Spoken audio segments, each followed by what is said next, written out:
de vous informer sur les ondes sacrées de la centrale radio et télévision. Mesdames, Messieurs, bonsoir et bienvenue dans cette session informative qui commence déjà à vous informer avec cet élément du président de la République, chef de l'État congolais, Félix-Antoine Tshisekedi Tshilombo, qui a présidé la cérémonie d'ouverture du séminaire de formation des membres de l'équipe gouvernementale de Judith Toulouka Soubinouan, la journée de ce dimanche 21 juillet de l'année en cours. Ce séminaire a permis à Félix-Antoine Tshisekedi Tshilombo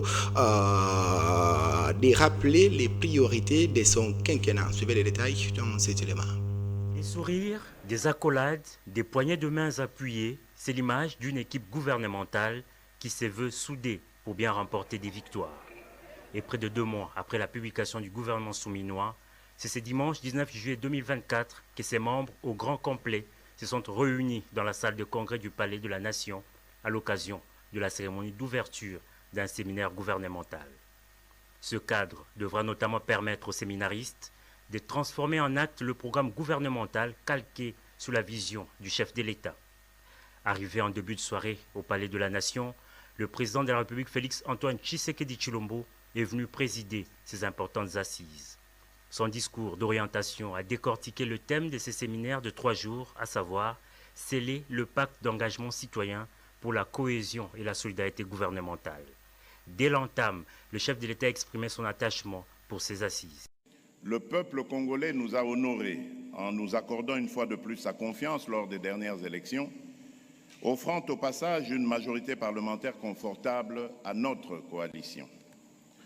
Cette confiance renouvelée n'est pas seulement un honneur, mais surtout un impératif de redevabilité pour nous tous. Elle nous oblige à une action déterminée et résolue. Nos concitoyens attendent des résultats tangibles, des changements concrets dans leur quotidien, et nous devons être à la hauteur de leurs aspirations. Pour mieux atteindre les résultats attendus, le président Tshisekedi rappelle aux membres du gouvernement que des évaluations périodiques seront effectuées. J'ai également annoncé que des évaluations périodiques seront effectuées pour mesurer la performance de chaque membre du gouvernement par rapport aux résultats attendus. Cela nous permettra de prendre des décisions nécessaires. Ainsi, chacun sera jugé sur la base des résultats concrets obtenus en accord avec les objectifs et les actions prioritaires définis dans le programme d'action du gouvernement. Les défis à relever par cette équipe ont été clairement cernés par le premier citoyen du pays. Nous devons nous attaquer avec engagement aux questions de développement, de gouvernance et de justice sociale. Nous devons travailler ensemble dans un esprit de coopération, d'efficacité et de transparence. Un mot aux experts et aux intervenants qui animeront les différents modules de formation. Le président de la République les a invités à apporter leur savoir-faire avec professionnalisme. Le baisser des rideaux de ces séminaires ouverts ce dimanche aura lieu le mardi prochain. Voilà, mesdames, messieurs, poursuivons cette édition du journal avec cet élément de la première dame serbe qui est arrivée à Kinshasa, capitale de la République démocratique du Congo, la journée de ce lundi 22 juillet de l'année en cours par l'aéroport international d'Endjili pour un séjour de 48 heures. Lors de sa descente de l'avion, elle a été accueillie par son homologue de la République démocratique du Congo, Denis Nyakeru Tshisekedi. C'est sa première visite en République démocratique du Congo, mais la rencontre, elle, n'est pas la première. Ces retrouvailles à Kinshasa entre Denise Nyakeru Tshisekedi, première dame de la République démocratique du Congo, et Tamara Vučić, première dame de Serbie, consacrent des liens d'amitié qui existent déjà.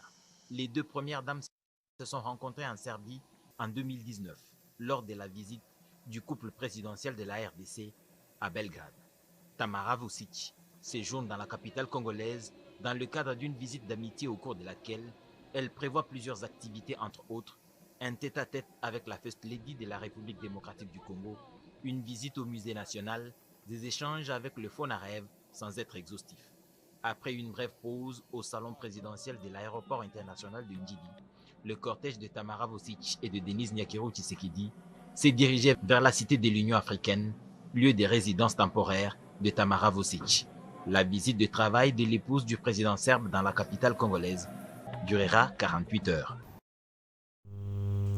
Voilà, restons toujours à Kinshasa, capitale de la République démocratique du Congo. Mesdames et messieurs, pour vous parler du feuilleton judiciaire sur l'affaire du parc Boukangalonzo, avec comme principal prévenu l'ancien premier ministre de la RDC, Augustin Matata Mpognon, qui est loin de connaître son épilogue. L'affaire est renvoyée au 11 novembre 2024 pour des raisons de santé de ses avocats. Jean Bondo nous balance le détail.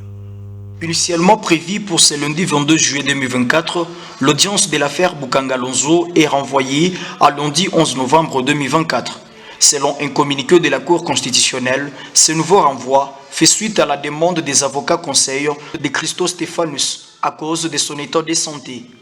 C'est le troisième renvoi de cette affaire impliquant l'ancien Premier ministre Matata Mpognon, l'homme d'affaires sud-africain et l'ancien gouverneur de la BCC, Deokrasias Mutombo, sont accusés de détournement de plus de 115 millions de dollars américains.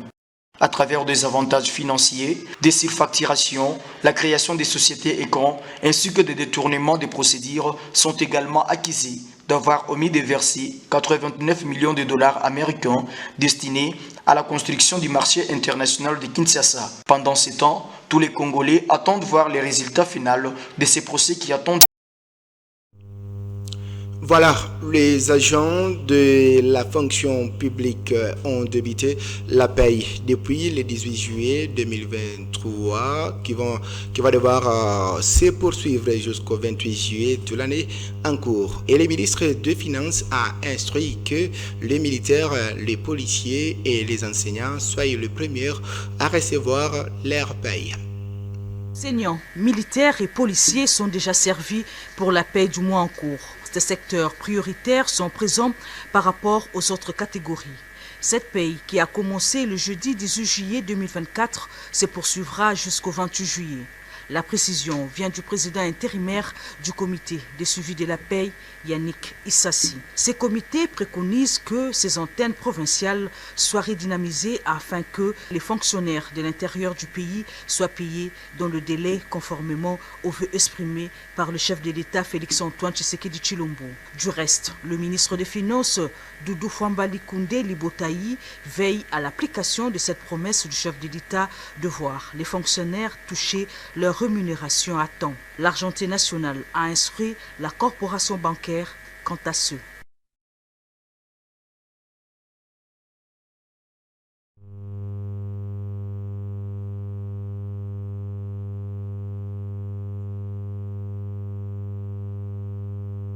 Financier du Burundi qui est en visite du travail à Kinshasa avec une seule mission de s'inspirer du modèle économique de la République démocratique du Congo sur le plan du renseignement financier. Il s'est entretenu avec les responsables de la CNRF en République démocratique du Congo. Des détails dans cet élément.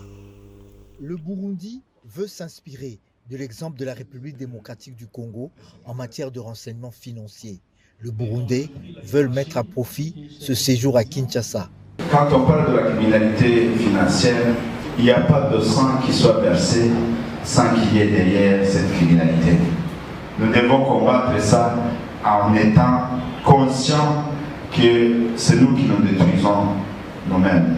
Tout ce qui se passe au nord de la République démocratique du Congo, voire même à l'est d'une façon ou d'une autre, c'est cet argent sale. Pour le secrétaire exécutif de la CNRF, c'est une visite d'imprégnation et d'échange d'expériences pour combattre ce phénomène transfrontalier.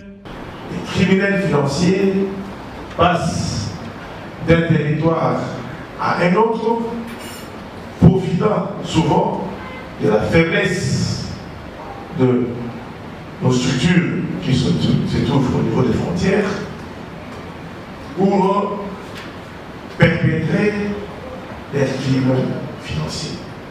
Donc, votre visite chez nous servira aussi à mettre en place des stratégies communes pour décourager ces criminels financiers pour combattre la criminalité financière.